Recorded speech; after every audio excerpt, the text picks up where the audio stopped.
Please don't feel the need to stand up. I certainly won't feel the need to stand up. It's very hard to follow a politician who is as articulate as Orwell. And rather like the curate's egg, I agree that some parts of what Matthew said were good, and others I would disagree with.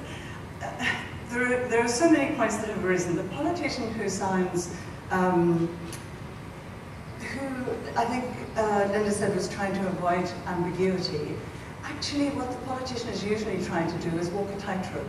He's trying not to lie, and he's trying not to tell us the full truth. And that's why his language is very carefully chosen.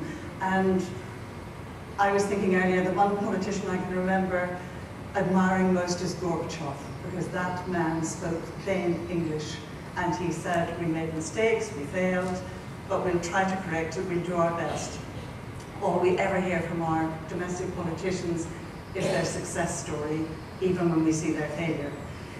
When you talk about obfuscatory language and how the people can see through it, yes, we see through it, but we're honest folk, and we expect honesty, and it takes us a beat to get the point that we're being muddled or fooled or having flack thrown in our eyes. Can I say more than the Iraq War?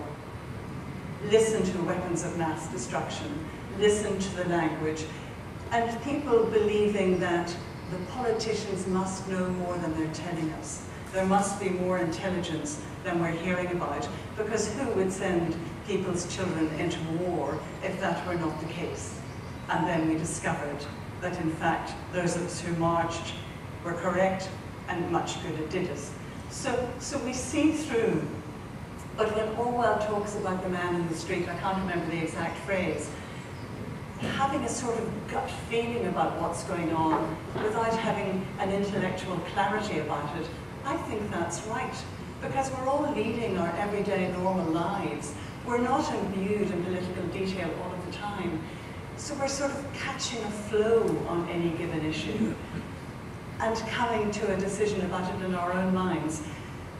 But it was, I think, Freud's nephew, I can't remember his name, who first really came up with the understanding that the way you will persuade an individual is quite different from the way in which you can move a mob or a crowd.